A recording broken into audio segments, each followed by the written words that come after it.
लखनऊ में किसानों की महापंचायत। अब 27 नवंबर को संयुक्त किसान मोर्चा की होगी बैठक। 29 नवंबर को संसद तक ट्रैक्टर मार्च निकालेंगे किसान।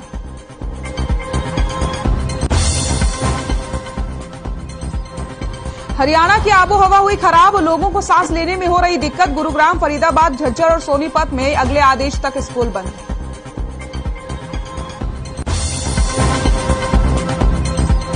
हरियाणा में डेंगू ने 7 साल का तोड़ा रिकॉर्ड। 10,000 के पार पहुंचे डेंगू के केस। 7 जिले बने हॉटस्पॉट।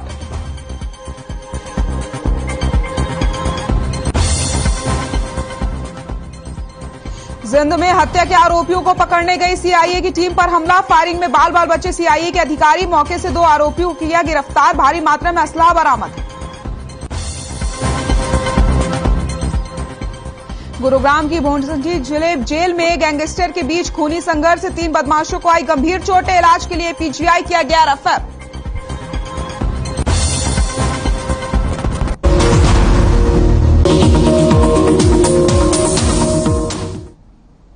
नमस्कार, हर खबर हरियाणा में आप सभी का स्वागत है। मैं हूं आपके साथ सृष्टि शुक्ला। रुक करते हैं खबरों का। कृषि कानूनों को वापस लिए जाने की घोषणा के बाद पीएम नरेंद्र मोदी ने जैसे ही इसकी घोषणा की, रविवार को संयुक्त किसान मोर्चा की बैठक हुई। बैठक में कुछ फैसले लिए गए जिसके तहत किसान प्रधानमंत्री नरेंद्र मोदी को एक खत लिख रहे हैं, जिसमें एमएसपी, बिजली संशोधन बिल, किसानों पर दर्ज मुकदमे वापस की मांग की जाएगी। इसके अलावा लखनऊ में आज महापंचायत हो रही है। वहीं किसान 27 नवंबर को फिर से बैठक करने वाले हैं और 29 नवंबर को किसान संसद तक ट्रैक्टर मार्च भी निकालने वाले हैं। तो लखनऊ में आज किसान महापंचायत कर रहे हैं। 27 नवंबर को एक बैठक का आयोजन किया जाएगा। इस बैठक में रणनीति बनाई जाएगी कि आखिरकार किस तरीके से इस आंदोलन को लेकर के आगे जाना है। आंदोलन का आगे का क्या कुछ रुख होने वाला है, 27 नवंबर को होने वाली बैठक में यह फैसला लिया जाएगा। वहीं आपको बता दें कि 29 नवंबर को किसान संसद तक ट्रैक्टर मार्च भी करने वाले हैं।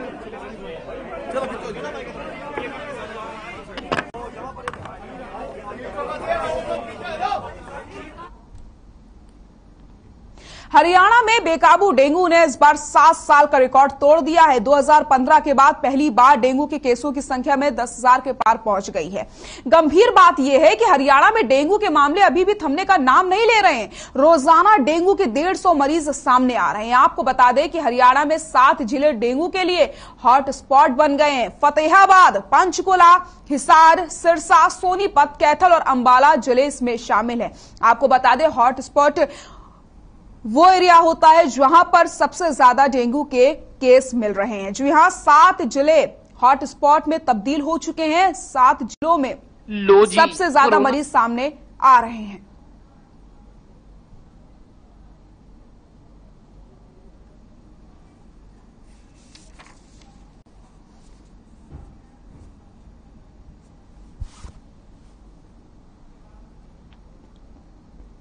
दिल्ली एनसीआर में लगातार प्रदूषण बढ़ता चला जा रहा है, जिसको लेकर के दिल्ली में ट्रकों की एंट्री पर बैन लगा दिया गया है। साथ ही वर्क फ्रॉम होम 26 नवंबर तक बढ़ा दिया गया। वहीं हरियाणा में पंजाब से 12 गुना कम पराली जली है।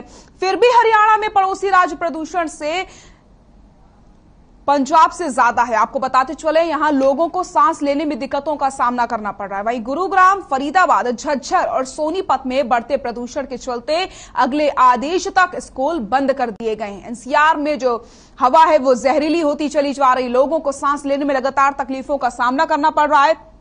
तस्वीरें भी आपको हम दिखा रहे हैं, आप देख सकते हैं जो विजिबिलिटी है वो कितनी ज्यादा कम हो चुकी है।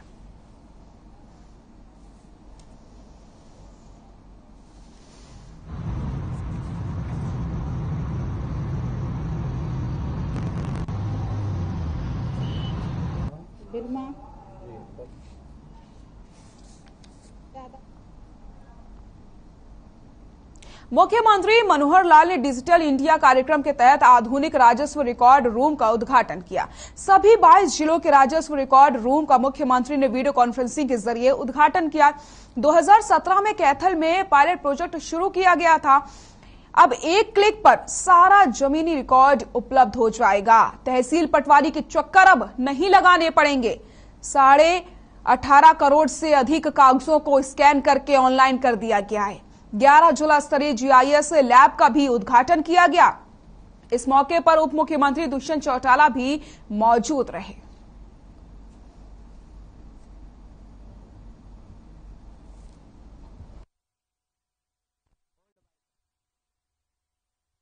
आज का ये अवसर जैसा हम देख रहे हैं, बहुत ही क्रांतिकारी कदम ये हम उठा रहे हैं।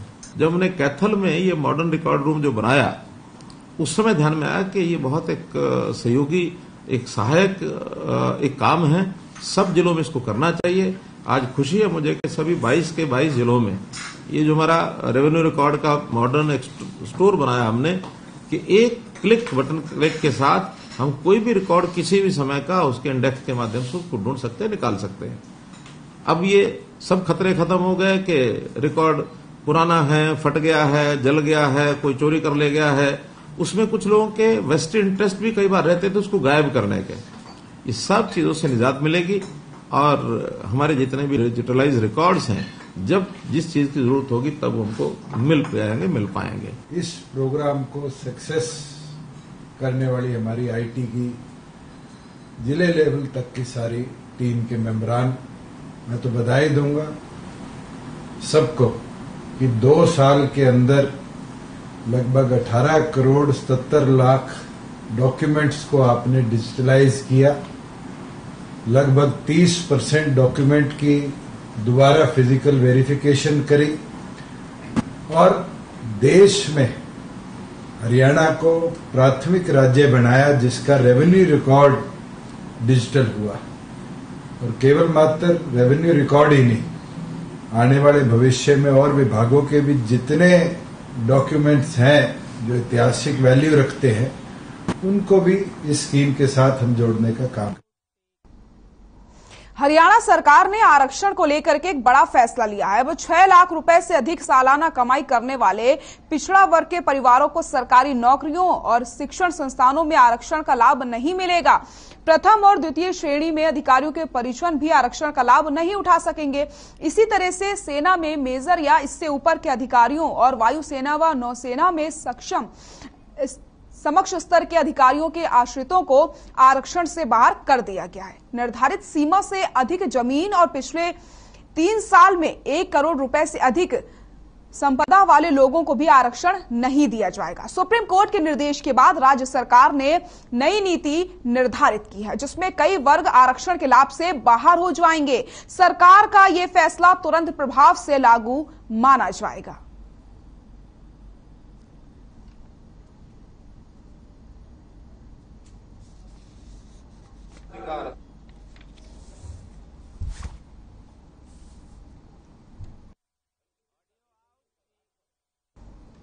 मुख्यमंत्री मनोहर लाल यमुनानगर पहुंचे, जहां उन्होंने कई कार्यक्रमों में शिरकत की। सीएम ने बीजेपी कार्यकर्ताओं से मिलकर उनकी समस्याएं सुनी हैं। साथ ही मीडिया से बात करते हुए उन्होंने कहा कि किसानों की मुख्य मांग कृषि कानूनों को रद्द करने की मांग को लेकर पीएम मोदी ने मान लिया है। अब किसानों को नैतिक अधिकार नहीं है कि आंदोलन को चालू रखें। फिर भी वो चालू रखते हैं तो उनसे पूछा जाए कि साथ ही हरियाणा लोक सेवा आयोग के उप सचिव के रिश्वत के मामले में पकड़े जाने पर उन्होंने कहा कि हरियाणा सरकार शुरू से ही गुड गवर्नेंस के नाते करप्शन को खत्म करना चाहती है, किसी को भी बख्शा नहीं जाएगा।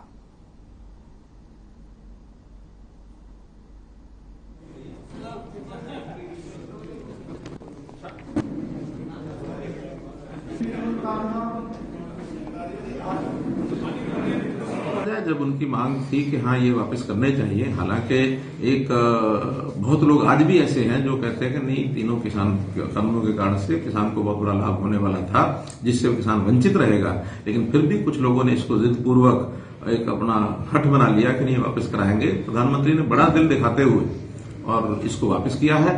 अब इसमें कोई उनको नैतिक अधिकार नहीं है कि इस आंदोलन को चालू रखें। फिर भी अगर वो रखेंगे तो उनसे पूछे कि क्यों रखा उन्होंने।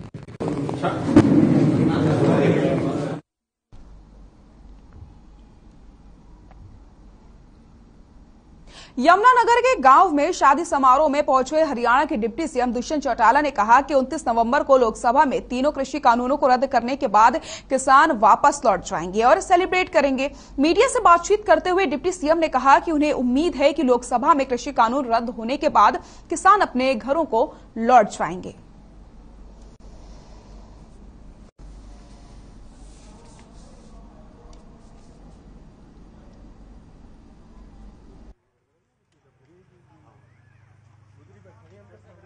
मैं तो बधाई दूंगा प्रत्येक नागरिक को कि देश में पहला प्रदेश हरियाणा है जिसने अपने 18.70 करोड़ डॉक्यूमेंट्स को ऑनलाइन किया। और अब ये सुविधा है जो आरटीआई में महीनों तक रिकॉर्ड इकट्ठा नहीं हो सकता था, एक क्लिक के साथ वो सारा डिजिटलाइज्ड रिकॉर्ड, बारकोडेड रिकॉर्ड अब आम नागरिक के हाथ में आए। रोहतक पहुंचे हरियाणा परिवहन मंत्री मूलचंद शर्मा ने तीनों कृषि कानूनों को वापस लेने के फैसले पर कहा कि प्रधानमंत्री ने किसानों के हित में कृषि कानून बनाए थे, लेकिन किसानों को इस बारे में समझाने में सरकार कामयाब नहीं रही, इसलिए देश के आम लोगों के हित में कानून वापस लिए गए। तो वहीं उन्होंने हरियाणा लोक सेवा आयोग के सचिव पर 90 लाख की रिश्वत मामले में कहा कि कोई भी दोषी होगा उसके खिलाफ कार्रवाई जरूर की जाएगी।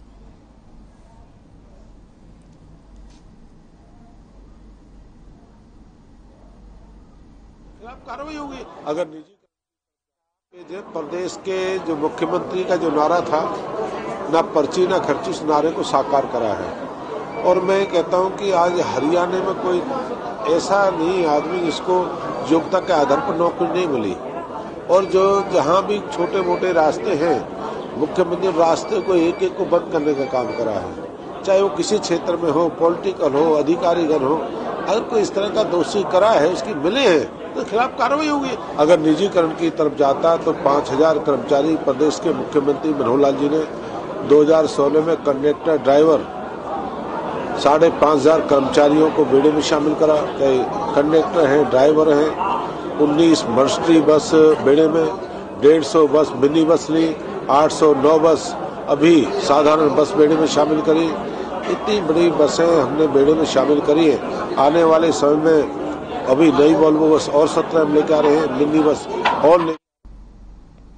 गोहाना पहुंचे कांग्रेस के राज्यसभा सांसद दीपेंद्र हुड्डा ने तीनों कृषि कानूनों को वापस लेने के फैसले पर केंद्र सरकार पर निशाना साधा। दीपेंद्र हुड्डा ने कहा कि यह साबित हो गया है कि किसानों की तीनों कृषि कानूनों को रद्द करवाने की लड़ाई जायज थी। प्रधानमंत्री ने जो तीनों कृषि कानूनों को वापस लेने का जो फैसला लिया है, वो 1 साल से चल रहे किसान आंदोलन में भाग लेने वाले किसानों की जीत है।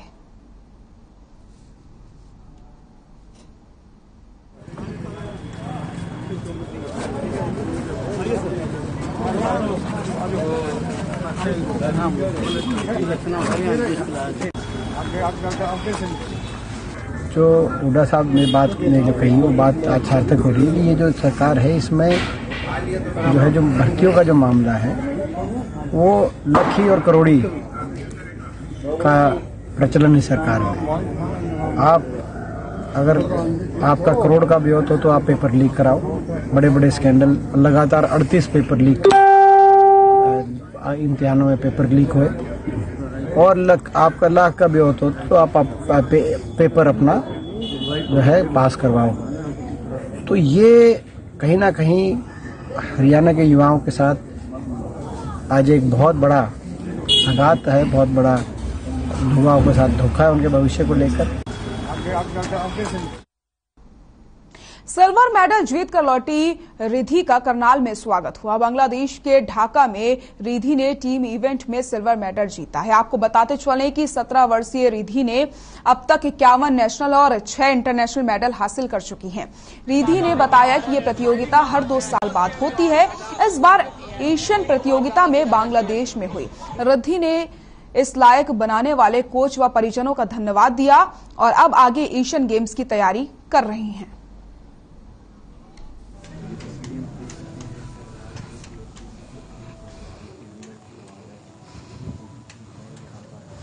रहते हैं और योगा में देश वहां पर आए थे। ये 22nd एशियन आर्चरी चैंपियनशिप थी जो हर 2 साल में एक बार होती है और इस बार बांग्लादेश ढाका में हुई थी और उसमें हमारी इंडिया की टीम का बहुत अच्छा परफॉर्मेंस थी और हमारे काफी मेडल्स आए। हमारी रिकर्व वुमेन्स की टीम का सिल्वर आया है, रिकर्व मेंस की टीम का सिल्वर आया है। अच्छा टूर्नामेंट था। मैं फर्स्ट टाइम एशियन चैंपियनशिप में गई थी और मेरा सिल्वर मेडल आया, मुझे बहुत अच्छा लगा। और थैंक यू सबसे पहले मेरे पेरेंट्स को जिन्होंने मुझे इतना सपोर्ट किया, फिर मेरे कोचेस को जो मतलब सारा टाइम हमारे साथ ग्राउंड में रहते हैं। बिल्कुल रिधि हमारी वो हीरा है और मैं इसे निरंतर 8 सालों से जानती हूँ। ये मेरे घर के पीछे ही वहाँ पर रहती थी और एनडीआरआई में जब ये प्रैक्टिस करने के लिए जाती थी, बहुत छोटी होती थी। और मनोज जी को इस बात के लिए बधाई है कि मैंने देखा उनको, मनोज जी को मैंने इसको प्रैक्टिस करते हुए भी देखा एनडीआरआई में। जिस तरह से ये अपना टारगेट लगाकर तीरंदाजी करती थी तो लगता था इसके अंदर एक जुनून है, जो मनोज जी ने बड़ी मेहनत और बड़ी तपस्या के साथ इसके अंदर वो जुनून को पैदा किया। और आज बड़ी खुशी की बात है कि इस तरह से हमारी ये बेटी निखर कर आ रही है।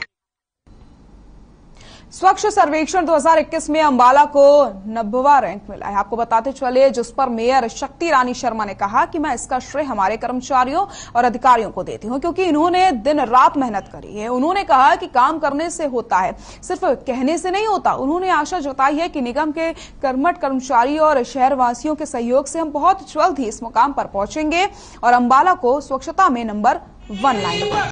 मेरी पक्की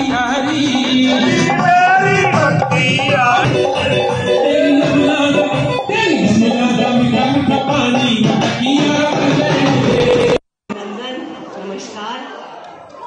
और सब 6 साल से जैसे आप बता रहे हैं कि निरंतर सर्वेक्षण 2021 में अंबाला को 90 नंबर पर आया है, जिस पर मेयर शक्ति रानी शर्मा ने कहा कि मैं इसका श्रेय हमारे कर्मचारियों और अधिकारियों को देती हूं, क्योंकि इन्होंने दिन रात मेहनत की है। और उन्होंने कहा कि काम करने से होता है, सिर्फ कहने से नहीं होता। उन्होंने आशा जताई है कि निगम के कर्मठ कर्मचारियों और शहरवासियों के सहयोग से हम जल्द ही इस मुकाम पर पहुंचेंगे और अंबाला को स्वच्छता के नाम पर नंबर 1 बनाएंगे।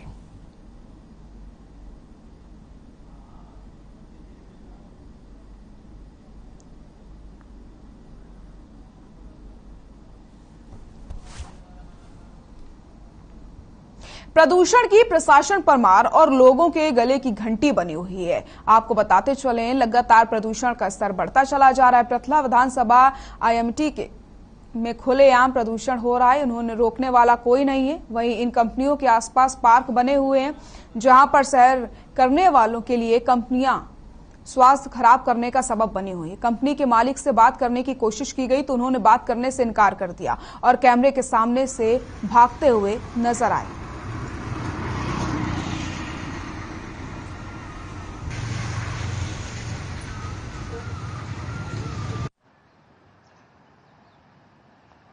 कोई IMT में प्रदूषण का स्तर दिन पर दिन बढ़ता जा रहा है। सरकार सचेत होती दिख रही है, जिसको लेकर सरकार ने स्कूल 17 तारीख तक बंद कर दिए। लेकिन कुछ कंपनियां हैं, प्राइवेट कंपनियां हैं, जो कहीं ना कहीं नियमों का उल्लंघन करती नजर आ रही हैं। फरीदाबाद में इस समय हवा इतनी दूषित है कि सांस लेना तक दुर्भर हो जाता है। उसी के चलते सरकार ने स्कूल बंद किए हुए हैं। आपको मैं बताऊं, मैं IMT में खड़ा हुआ हूं। यहाँ पे ये एक कंपनी है जिसका वॉलर चला हुआ है। प्रदूषण लेवल बढ़ने के बावजूद भी इन्होंने यहाँ पे अभी तक इसको बंद नहीं किया है। अधिकारियों का कोई अभी तक यहाँ पे कोई छापामारी कुछ नहीं है। अधिकारी सोए हुए हैं। हर खबर के लिए धीरज कौशिक।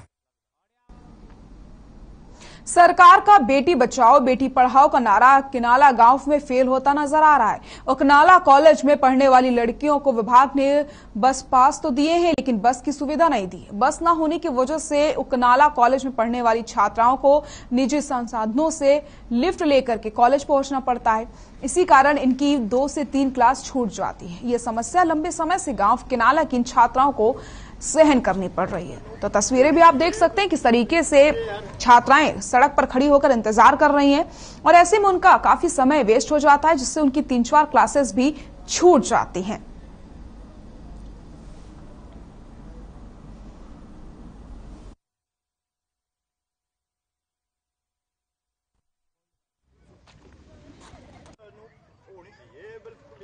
प्राची और मैं यहाँ से 25-30 लड़कियां जाती है।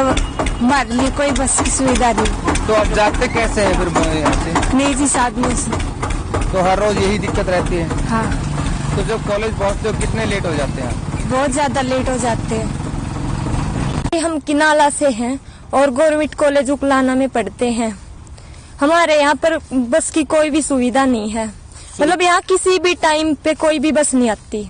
सुबह आपको कोई बस नहीं मिलती, दोपहर को? नहीं, किसी भी टाइम नहीं मिलती। छात्रों के लिए तो बहुत ही ज्यादा दिक्कत है जी। मैं सत्तरकुंडू किनारा से बोल रहा हूँ। ये लड़कियां पढ़ने के लिए जाती है, कोई भी बस का कोई साधन नहीं है, प्राइवेट साधनों में बड़ी दिक्कत आती है बच्चों को। पंचकुला में 13 साल की नाबालिग लड़की ने मृत बच्चे को जन्म दिया, जिसके बाद नाबालिग लड़की की हालत बिगड़ने पर उसे रोहतक पीजीआई रेफर किया गया है। आपको बताते चले नाबालिग का इलाज वहां पर चल रहा है। वहीं सेक्टर 5 में महिला थाना पुलिस ने पॉक्सो एक्ट के तहत केस दर्ज कर लिया है और महिला थाना पुलिस की टीम दुष्कर्म के आरोपी की तलाश करने में लगातार जुड़ी हुई है।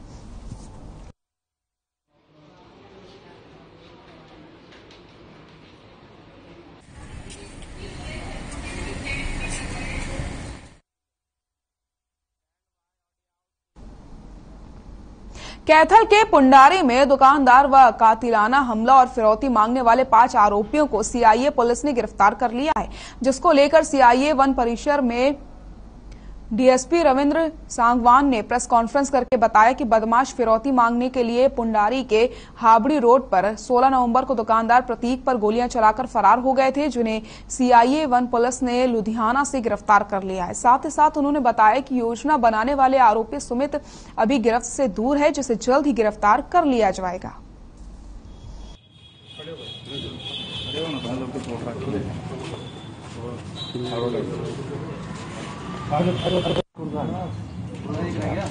आड़ू ने और एक ये है चंदू ने फायरिंग करी यहाँ पे। ये दोनों को गिरफ्तार लिया, चंद्र प्रकाश चंदू को। और इनको एक अमित है इन्हीं की गैंग में, वो भी पहले जेल में रहा है। इन्होंने असला प्रोवाइड किया, एक मोटरसाइकिल वगैरह जो है वो प्रोवाइड करा इसको। तो हमने कल रोबिन को भी गिरफ्तार कर लिया, अमित को भी। और हमने एक सुखदेव है, सुखदेव ने उस पर व्हाट्सएप पर अपने फोन से सुमित मित्तू से बात कराई कालू की। हमने इसमें 5 बंदे कल कर लिए और अंकुश को 6 बंदे हम गिरफ्तार कर। जिंद में हत्या के आरोपियों को पकड़ने गई सीआईए की टीम पर आरोपियों ने हमला कर दिया, जिसमें सीआईए के अधिकारी बाल बाल बच गए। वहीं इस दौरान सीआईए की टीम ने 2 आरोपियों को गिरफ्तार किया, साथ ही उनसे 2 पिस्टल और 27 कारतूस भी बरामद की गई हैं।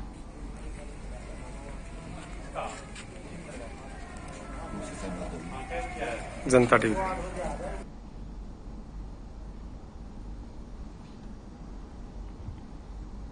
गुरुग्राम के भूंसी जेल में वर्चस्व की लड़ाई में गैंगवार 2 गैंगस्टरों में बीच खूनी संघर्ष छिड़ गया। आपको बताते चले 3 बदमाशों को गंभीर चोटें आ गई हैं। गैंगस्टर अशोक राठी गैंग और गैंगस्टर कौशल गैंग के गुर्गों के बीच खूनी संघर्ष देखने को मिला। आपको बताते चले वर्चस्व की लड़ाई में खूनी संघर्ष हो गया, 3 बदमाश गंभीर रूप से घायल हो गए। तो वहीं घायलों को सिविल अस्पताल में भर्ती करवाया गया है, जहां पर उसके बाद उन्हें रोहतक पीजीआई रेफर कर दिया गया।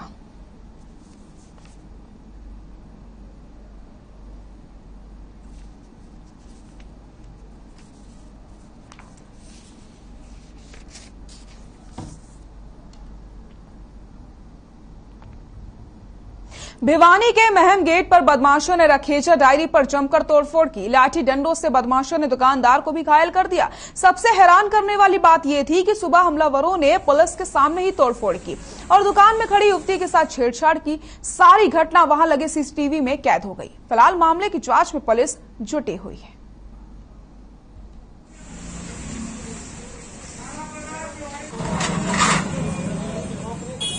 सर, रात को सूचना मिली थाने में कि इनकी अब यहाँ झगड़ा हुआ है रखेजा डेयरी पे।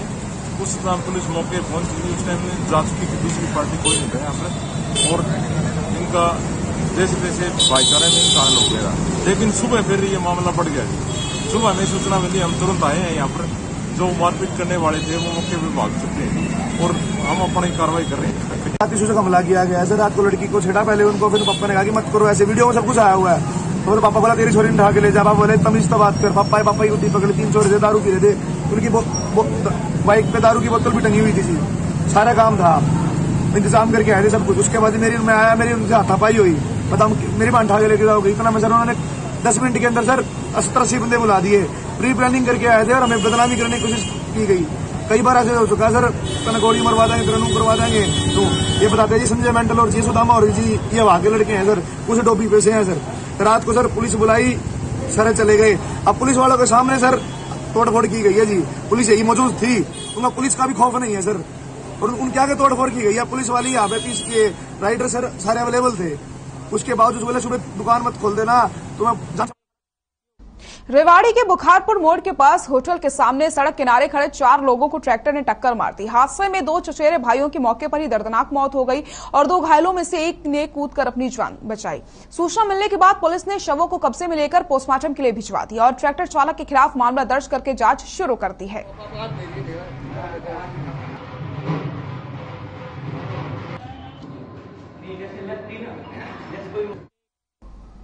पलवल के गांव प्रथला में छपरौला मोड़ के पास एक तेज रफ्तार ट्रक ने ट्रैक्टर सवार 3 लोगों को टक्कर मार दी और हादसे में 2 की मौके पर ही मौत हो गई और एक युवक गंभीर रूप से घायल बताया जा रहा है। मौके पर पहुंची पुलिस ने मामले की जांच शुरू कर दी। वहीं ट्रैक्टर सवार 3 युवक भट्टा मालिक की बेटी के शादी समारोह में शामिल होने के लिए गए थे और शादी समाप्त होने के बाद समारोह स्थल से बचा हुआ सामान ट्रैक्टर से भट्टा मालिक के घर पहुंचा रहे थे।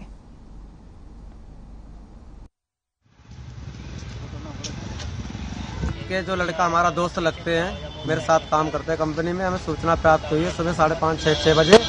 तुरंत मैंने विकास को लेके, विकास हमारे पास आया, हमारे पापा का एक्सपायर हो गए। मैंने उनसे पूछा कैसे क्या, रास्ते में रहा कि एक्सीडेंट हुआ। एक पृथ्वी पंडित की गाड़ी चलाते थे भट्टे पर, उनकी लड़की की शादी थी ट्रैक्टर वाले की, उन्हीं की शादी में रहता। उनका बचा हुआ सामान था जितना, वो लेके उनके वापस जा रहे थे घर पर। तो रास्ते में आके यहाँ पृथला में कारपोरेशन बैंक के सामने कंटेनर वाले ने मार दिया, आसर वाले ने सीधा। ट्रैक्टर के 2 टुकड़े अलग अलग पड़े हैं वहाँ पर।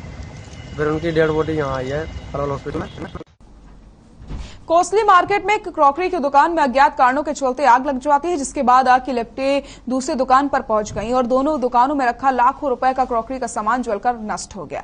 वहीं दमकल के 1 घंटा लेट के बाद गाड़ी पहुंची। अगर दमकल की गाड़ियां और ज्यादा देरी करती तो पूरी मार्केट आग की चपेट में आ सकती थी। आग लगने की वजह अभी तक शॉर्ट सर्किट ही बताई जा रही है। फिलहाल आग पर काबू पा लिया गया है, लेकिन दोनों क्रॉकरी की दुकानों में लाखों रुपए का सामान जलकर खाक हो गया है।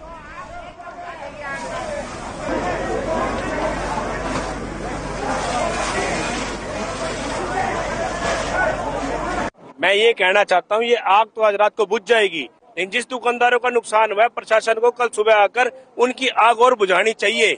उनका जो भी नुकसान हुआ है उनको पूरा करना चाहिए। ये प्रशासन का काम है, क्योंकि सारी गलती प्रशासन की है।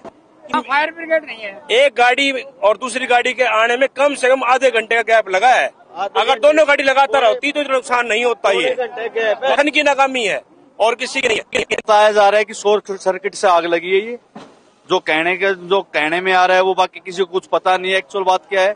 लेकिन फायर ब्रिगेड एक आई थी बुझाने के लिए, पहले एक दुकान में लगी। फायर ब्रिगेड आई, उसने जरा सी, उसमें पानी थोड़ा बहुत था नाम मात्र, वो थोड़ी देर चला और वो चली गई। उसके जाने के बाद आग और भयंकर रूप, अपना विकराल रूप धारण कर लिया, जिससे दोनों दुकानों में आग पकड़ गई। पौने घंटे के बाद ये फायर ब्रिगेड दोबारा आई। बुलेटिन में फिलहाल के लिए इतना ही। देखते रहिए हर खबर हरियाणा। नमस्कार।